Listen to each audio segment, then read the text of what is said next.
Welcome to Derek, which is the Hebrew word for the way. And this is our Psalm cast where we meditate on the way by walking through the Psalms. Today is Psalm 26, and my name is John Mark Hicks. And my name is Bobby Valentine. We do want to welcome you here at our weekly Psalmcast, where we think about an important book in the Bible and our walk with God, as we ourselves attempt to walk with God along the direct, to learn God's ways, to follow his ways, to imitate him. And I think our psalm today, in some ways, has an ancient Israelite confessing that he's doing that to the best of his ability. And so hopefully you'll be blessed today as we think about what that might look like in its context and our own. So Yeah. welcome. So Psalm 26 appears in the first book of the Psalter. We have five books, as we mention every time. And this one appears in the first book. And so it has the superscription of David, so it belongs to Davidic Psalms. Whether that's David writing the psalm or it belongs to the book of David that is in on his honor or whatever that context might be. But it is in the first book. So tell us a little bit about Bobby how Psalm 26 fits in this first book. Okay. Psalm 26, as you said, is in book one of the Psalter. And book one tends to be dominated by laments, and some scholars even call this a lament, although from my own reading, I kind of disagree with that. I think Psalm 1 kind of orients us all, as I think you do too, to the whole book. Not only a way of life, but a way of reading the book, that we're going to follow God along the way. Blessed are those who walk in the path, walk in the way of the Lord. Psalm 15 is sort of expanding on that and says, who can come into the house of the Lord? These are the certain kinds of people that can dwell there. And last time we came together, we were with Psalm 24. This says, these are the kind of people that dwell in the house of the Lord as well. Who can approach the house and experience the blessing of God? And Psalm 26 is part of an arc that begins with Psalm 23, where there you have a table, you have protection from the enemies, which again is from Psalm 1 and 2. Uh, God given us this table to sit at, and goodness and mercy shall follow us, and we will dwell in the house of the Lord, it says. Then Psalm 24 talks about people, the kind of people who can come and dwell in the house of the Lord. Those people who are going to go there, but when they come, it's not just going to be an assembly of the people. God shows up. That's what makes this such a rich, powerful experience where they have. Then in Psalm 25, you have an acrostic. An acrostic is A to Z, where the person is asking God, hey, we're already in this assembly, we're meeting God, become my teacher. Teach me the ways, it says. Again, tying back to Psalm 1, Psalm 15, Psalm 23, the whole 9 yards here. Teach me the ways and show me how to do this and give me friendship. Blessed are those who have the friendship of the Lord, he says in Psalm 25. And that brings us to Psalm 26, where again, I think this is like an entrance liturgy, part of this section in book one, where this the priests or whoever it is, when the pilgrims are coming, the person is responding by saying, okay, yes, test me, look at me, evaluate me so that I can come into your presence. I believe, he says, I have been a person of integrity. I've been walking with me. And so the question really is, allow me in. Allow me in so I can experience you, my desire and my walk. That is what I have in my heart and what I'm actually doing day in and day out shows that I'm not a hypocrite. I'm not perfect, and Psalm 26 doesn't advocate that at all. But he says, I am a person of integrity and I am coming here. So my hands are clean or I'm going to wash them. Allow me in and I can experience the richness of God's grace and mercy. And that's ultimately in his presence with you and the fellowship that we get to, when talking about the altar, as we're going to see, is, that's an invitation to the table. We're going to be right back where we were in Psalm 23. We're going to sit down, we're going to eat and drink, we're going to have God. And Yeah. oh, So it's a great text. in Psalm 23, we'll dwell in the house of the Lord forever, right? And so that sense of dwelling with God, eating with Absolutely. God at a table, in the assembly, and who is welcome, in that assembly. It's the assembly. It's not the assembly of the evildoers. It's the assembly of the righteous. It's That's the right. assembly of those who are in covenant with God and seeking God and living out the way of Yeah. God. Yeah. So that's kind of the picture we have. And Exactly. yeah, I think you've introduced that quite well. Let's go ahead and read it then. It's very short. And it begins with integrity and ends with integrity, the word integrity, which also links it back to Psalm 25, where the psalmist Exactly. says in verse 21, may integrity and uprightness protect me because my hope is in the Lord. My hope is in you. So integrity is a protective garb, you might say. It's Right. we come before the Lord with integrity. Of course, if we Yeah. come before the Lord with hypocrisy, that's a judgment, as we saw in Psalm 50. Exactly. But we're coming with integrity. So let's read the Psalm 26, Bobby. Sounds good. Psalm 26 of David. Vindicate me, O Lord, for I have walked in my integrity, and I have trusted in the Lord without wavering. Prove me, O Lord, and try me. Test my heart and mind, for your steadfast love is before my eyes, and I walk in your faithfulness. I do not sit with the worthless, nor do I consort with hypocrites. I hate the company of evildoers, and will not sit with the wicked. I wash my hands in innocence and go around your altar, O Lord, singing aloud a song of thanksgiving and telling all your wondrous deeds. O Lord, I love the house in which you dwell and the place where your glory abides. Do not sweep me away with sinners, nor my life with the bloodthirsty, those in whose hands are evil devices, and whose right hands are full of bribes. But as for me, I walk in my integrity. Redeem me and be gracious to me. My foot stands on level ground. In the great congregation, I will bless the Lord. The word of the Lord. Thanks be to God. Bobby, I was teaching this psalm in a Bible class one time, and I got a visceral reaction from a couple of people. Because of that They first thought, line. yeah, because they thought, man, that sounds so self-righteous. Yep. We Yep. have been so invested in Protestantism of this. I'm a sinner. I'm just a piece of dirt. I'm not Exactly. worth anything.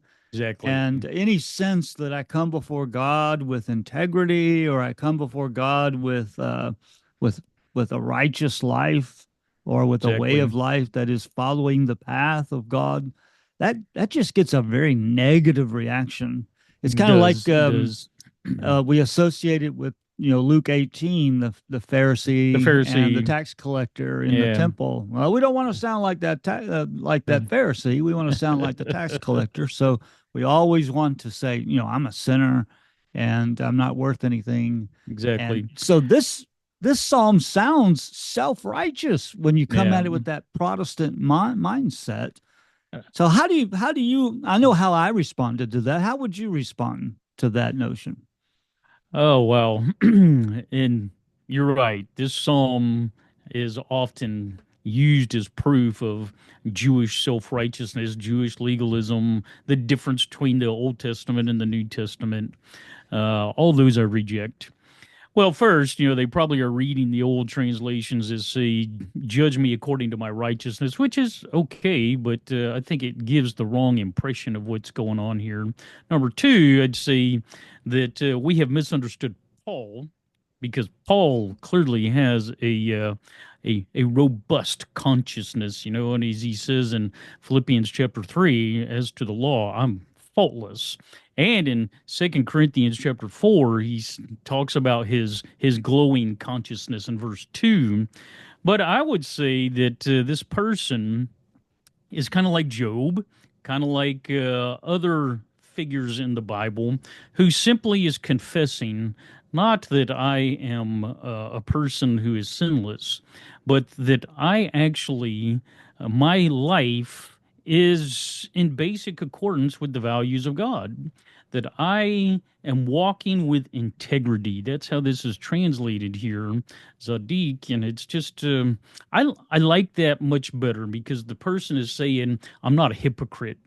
I'm coming to you, evaluate my life, and see that um, I have been a person who is trying to do what Psalm 1 says. I'm walking with you in the way.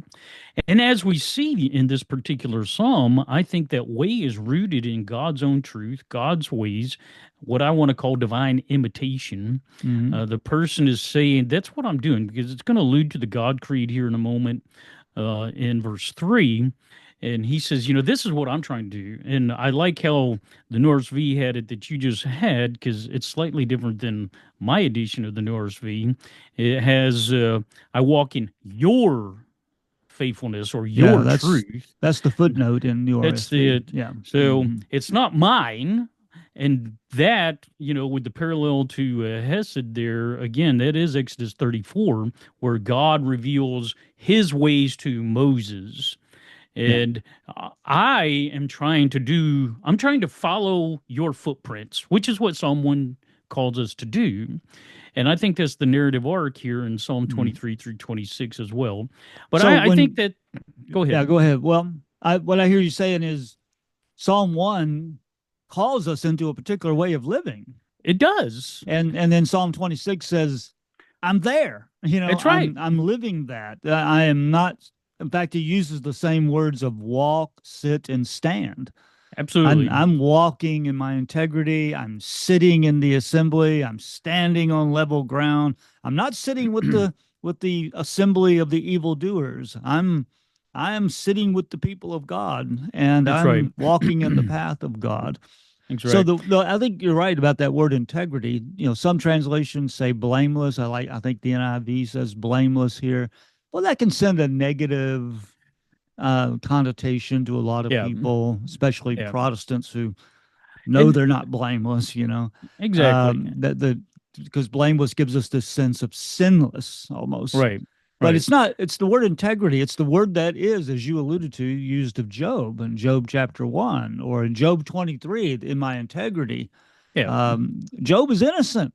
He is He's not, innocent. he doesn't turn to evil. He Exactly. walks the path of God. And Exactly. so when we're looking at Psalm 26, we're not in that world of Pharisee versus tax collector. Yeah. We're more in the world of the widow of chapter 18, who is coming to the judge saying, "Vindicate me, Exactly. do Well, justice, do right, because well, I'm I'm glad. coming with integrity." Well, you allude to text in Luke.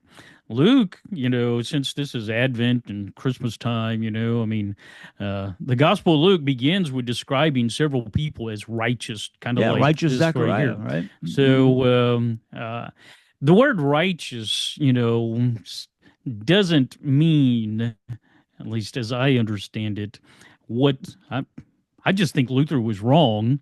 And That's some kind of not what it's 100% so, that's perfection, right. That's right. Yeah. So it's like Psalm 119, blessed are those who are blameless before the Lord. And that person goes on and says, I've gone astray like a lost sheep. So obviously, blameless and failing are not the same thing. It is just simply a confession that I am trying to follow God's path.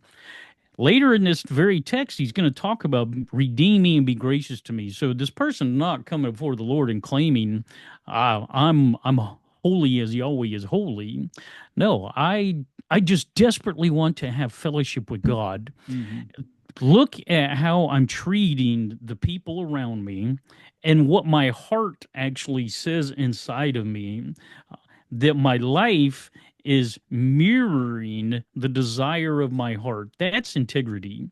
And God, look at that. And then there's also the invitation to try me. And because that images come from smelting terminology, you Yeah. purify me. You know, put me in the fire and do what you got to do Hmm. to make me look like you, which is what Psalm 25 is about. Psalm 25 says, teach me, make me look this way, and then I will mirror your own glory. But what I'm actually seeking is your glory. I want to be with you. Right. And I think this is a great invitation and challenge to Christians because sometimes we settle for a mediocrity in our walk with God. You know, we just, Mm. That's a good but point. I mean, to be able to put this on the lips of believers in today is to say, I'm not a hypocrite. I am exactly, committed to the way. I am seeking to practice the way, and I practice the way with integrity. I'm not trying to deceive anybody. I'm not trying to put on airs.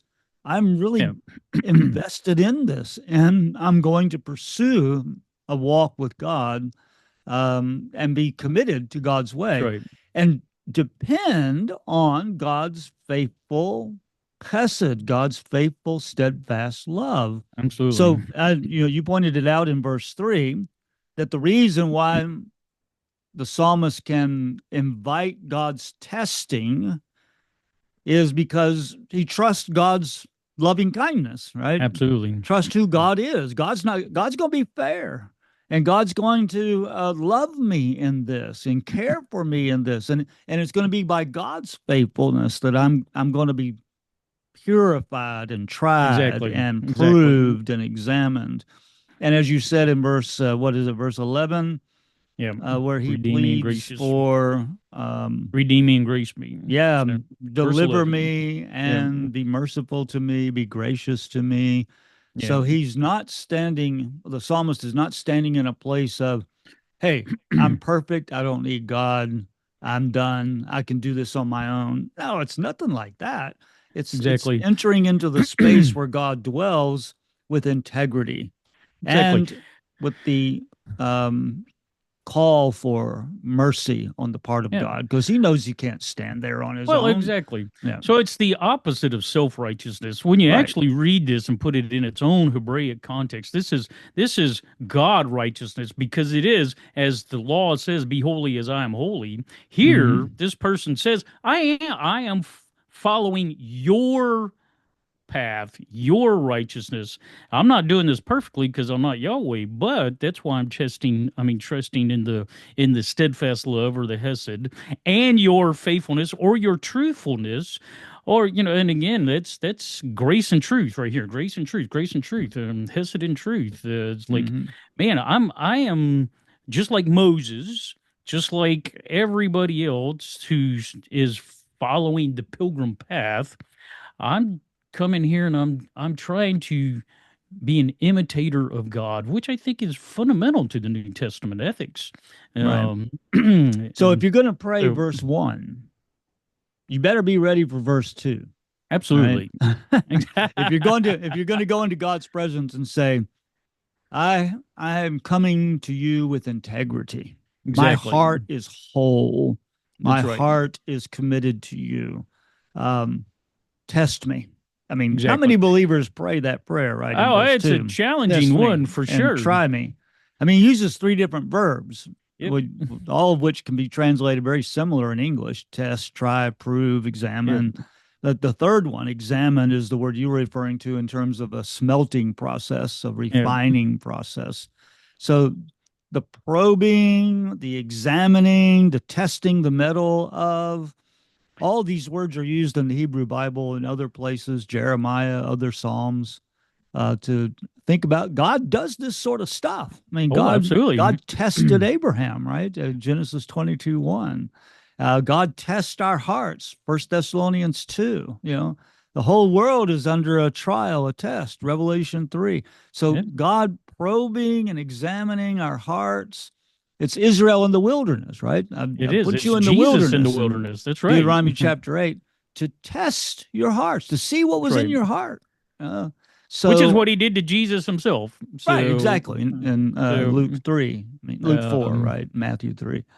So, yeah, this testing motif is part of how God works among the believers and within the world. So, if you're going to exactly. say, I have integrity, be ready for a test. But we can have Exactly. confidence in the test because the test comes not from a place of God's malice or God's curiosity. It comes from a place of God's love and God's Exactly. grace and faithfulness. Yeah.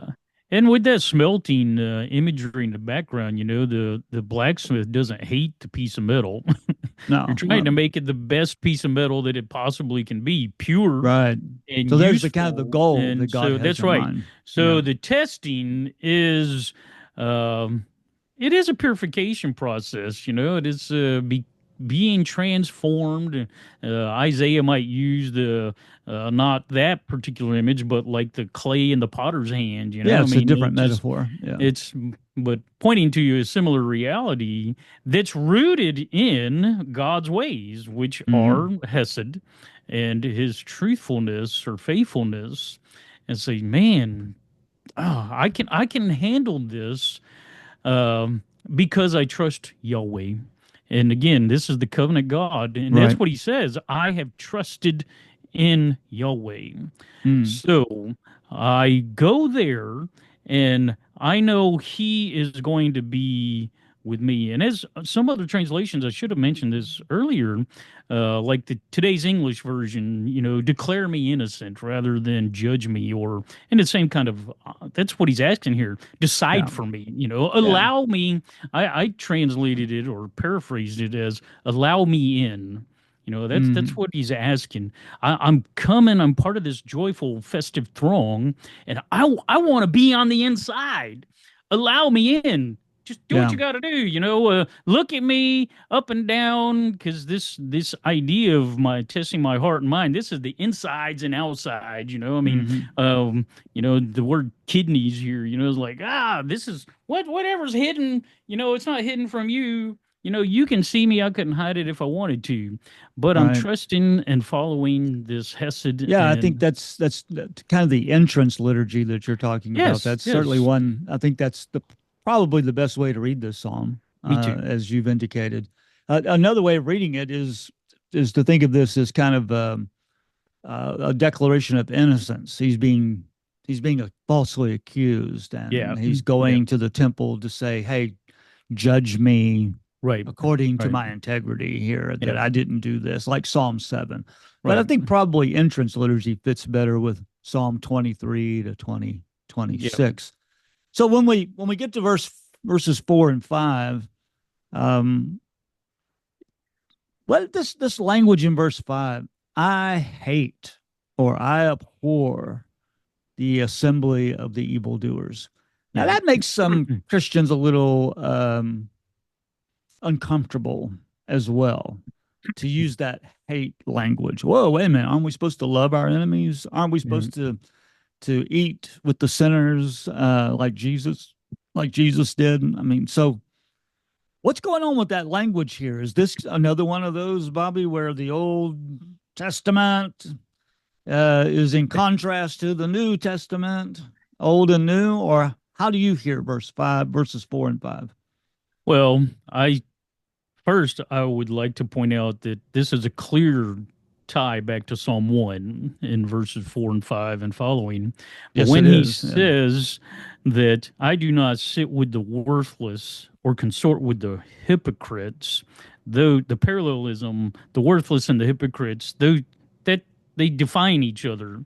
These are people who supposedly are part of the way, but they don't have integrity, which I think also kind of shades the meaning of verse 5, the company or the assembly, which is similar word down to in verse 12. The Septuagint translates it ecclesia, by the way, the church Mm. of the evil and the church of the of that blesses the Lord. I'm not going to be a part of the church of the evil, you Yeah. know. And I think we need to see that where in verse 10 continually, I think, defines what these people are.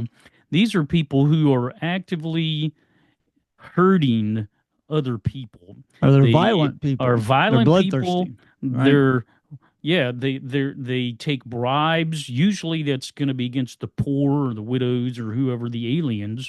And he says, I don't participate in that. They're practicing That's right. injustice, That's right? right. This is I detest those, and I would also say that God Himself is said to hate these kind of things, and so I this is a confession. I hate what is anti-God. I hate which is against loving my neighbor as myself. And that's where this is. Yeah. I'm not going to participate in this. I don't participate in that because I am a person of integrity and I try to walk the way. In fact, I try to walk your way. Okay. But these So people, I'm sorry. no, go ahead. Finish your thought there, bro. Well, I was just going to say that these people don't. That's why they're called hypocrites. Mm. It's the direct contrast between the kind of people. I don't sit with fake people. You Okay. know, So that's this is not about how we feel towards people in the sense of I have bad emotions about you right, and right, I don't like you right, and I'm going to avoid you because you just annoy me. right. This is not that kind of hatred. It's rather about loyalty and commitment. Yeah, Who am I loyal to here? I'm loyal to the way of God, and exactly. I'm loyal to the assembly of the people of God. But I am not going to dwell with. I'm going to dwell with God. I'm not going to dwell with the wicked. And that's the word in verse 5. To sit with is to dwell Yes. with. We're not going to Yeah, dwell with the wicked. We want to dwell with God. yeah.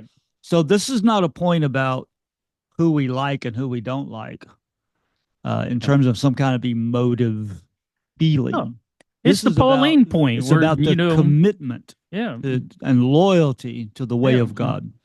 yeah. Paul says bad company corrupts good morals. I mean, that's what this person's saying here. And Paul's gonna again. Paul does do this. You get the wicked person in 1 Corinthians 5, and he says get rid of them. And that's a text we also don't like in our Hmm. world. I mean, Paul is concerned about the integrity of the people of God.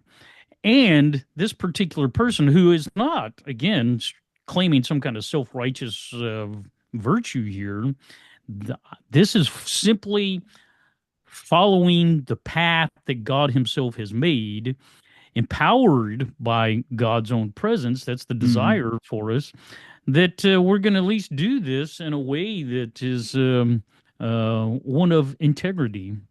And Yeah. So if you look at the parallelisms, and you mentioned this just a moment ago in verse 5, evildoers, wicked, right? yes, Verse 5, deceitful and hypocrites in verse 4. And yeah, in verse 10, wicked schemes and bribes. In verse 9, the bloodthirsty and sinners. We're yeah, getting a picture of this, not as, it's not like, oh, I'm not going to go and eat with the homeless. right, That's not what he's talking about. yeah, I said, I'm not going to go and participate with the violent, scheming, deceitful hypocrites.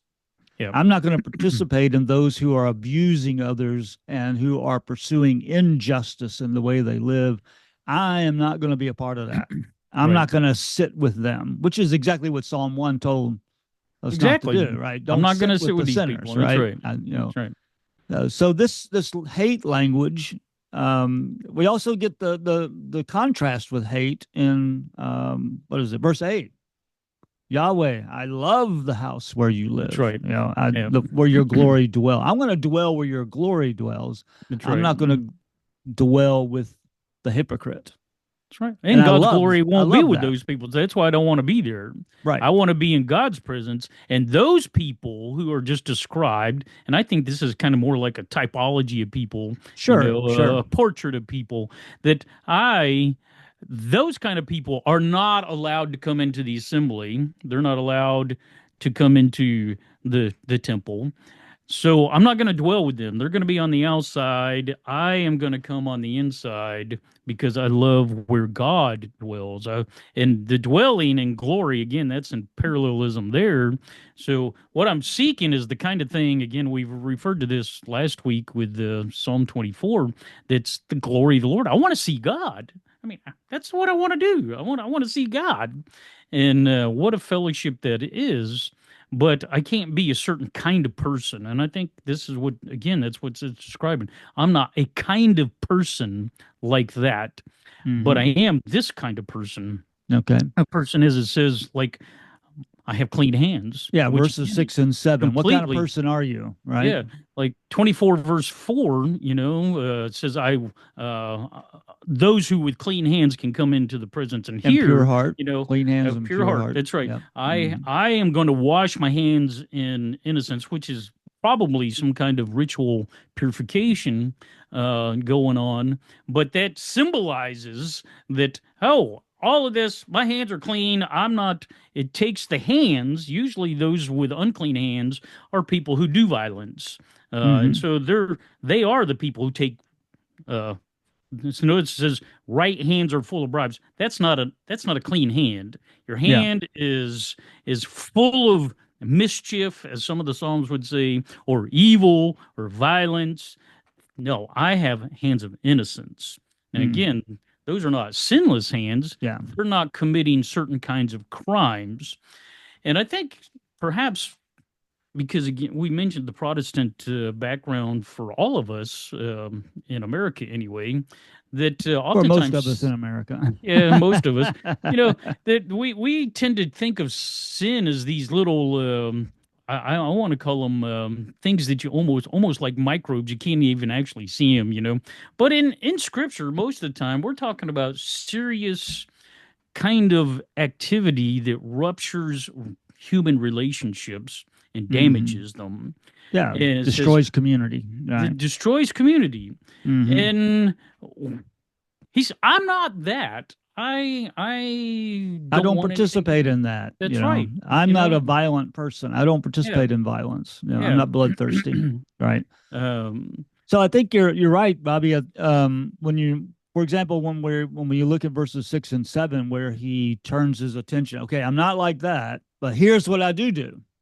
that's right. I come into the temple, I wash my hands.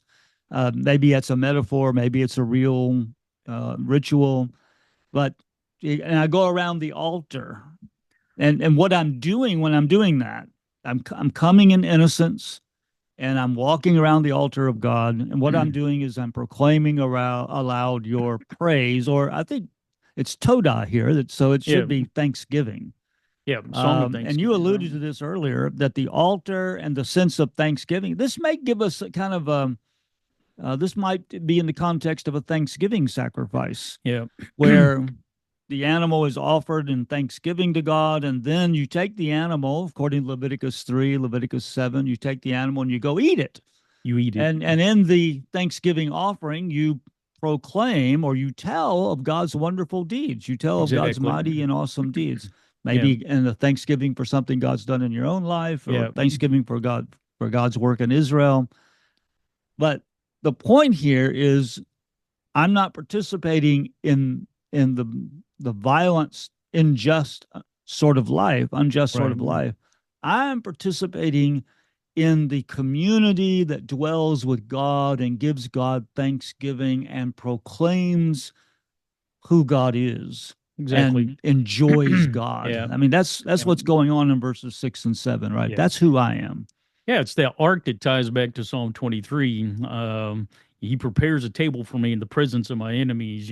Surely goodness and mercy shall follow me, and I will dwell in the house of the Lord Forever. forever. Yeah. And so here at this table, which again is a communal thing, again, it's you don't go eat your chicken by yourself. You sit down and with the priests and everybody else who has come, your family, your sons and daughters, and your slaves and males and females and possibly even the aliens, sitting down Yeah. and you experience a I want to Fellowship call it offering. Yeah. a fellowship. It's an Edenic moment because Mm. suddenly at the table, the pecking order of the world is erased. Mm. We're all the same, and Right. that's where you proclaim the wondrous deeds of the Lord. What has God just done? He has allowed us to sit down together, and really, there's no rich or poor, there's no white or black, there's no. We're here because of God's gracious invitation. Obviously, if I make it to this table, it's because He has examined me and He has allowed me to come. Yeah, well, So, you I mean, sit at this the is table in integrity. Some exactly. people can sit at the table in hypocrisy, Well, right? exactly, They can sit at the table double-minded with a dual commitment. They sit at exactly. two tables: the table of the Lord and the table of demons, right? First Well, Corinthians First 10. Corinthians, yeah. Yeah. So you can do that, but he's making, or whoever this is making the statement that when I sit at the table, I come with integrity and I come with faith and I come to praise God and give thanks to God and to dwell in the glory of God and to Yeah, experience God and to experience the community around God. exactly, That to me is not a self-righteous thing. It's kind of what should be the way we approach the assembly on Sundays every week. I That when agree. we come to the table of the Lord, this is how we come to the table of the Lord, Exactly. rejecting, hating the violence and the injustice of the world, and embracing the faithfulness and love of God and thanksgiving and the proclamation of the praise of God. Exactly. Well, you alluded to First Corinthians already, chapter 10, but I Mm. think chapter 11 continues that. Sure, It is sure. this kind of theology that Paul clearly affirms in Corinth that, when you come to this table, bad things, people with bad hands is going on in First Corinthians 11. They're mistreating the poor. And he says, see, this is why even some of y'all are dying. We skip over that part. Then he tells them to examine themselves or discern the body, which is the poor people who have been mistreated Yeah, by the community itself. excluded. Yeah, And but he's saying you really need to do what this is. Come to the table with integrity, where you do realize that it's not my table, it's God's table, and the food and status is erased yeah, at this yeah. place. Don't treat people unjustly at the Yeah. table of the Lord, right? And so So we yeah. celebrate in his presence. Paul's theology is completely immersed in this kind of stuff, Mhm. and I I want to affirm it. Absolutely. Well, Um, as we come to the end of the psalm, we again in verse 1 and verse 11 use the word integrity. Some yep, translate it blameless, but it's about this wholeness on the inside, this sense of I know who I am and I'm yep, committed to God. That kind of integrity. And you've already mentioned how in verse 11 that clearly recognizing this is not um, a um, a statement of self righteousness because right, he says, "God be gracious to me." yeah, You get. I need grace, right? exactly, I don't come here on my own standing, right. but with grace, my feet are able to stand That's on right. level ground. I am Yeah, not slipping. Verse 1 talked about slipping. I think one translation says without wavering. It's really not slipping. So if we come with integrity, we can stand in the presence of God. We can stand in the assembly and exactly. be confident and bold That's right. about our standing before God. Yeah, yeah. Uh, integrity and grace do not exclude one another by any stretch of the imagination. This person saying, it is because of God's righteousness and God's redemption, God's graciousness that somehow allows me to come into his presence where because of my, it doesn't use this language, but lying in the background here is the Torah instruction to love the Lord your God with all your heart, soul, strength, and mind.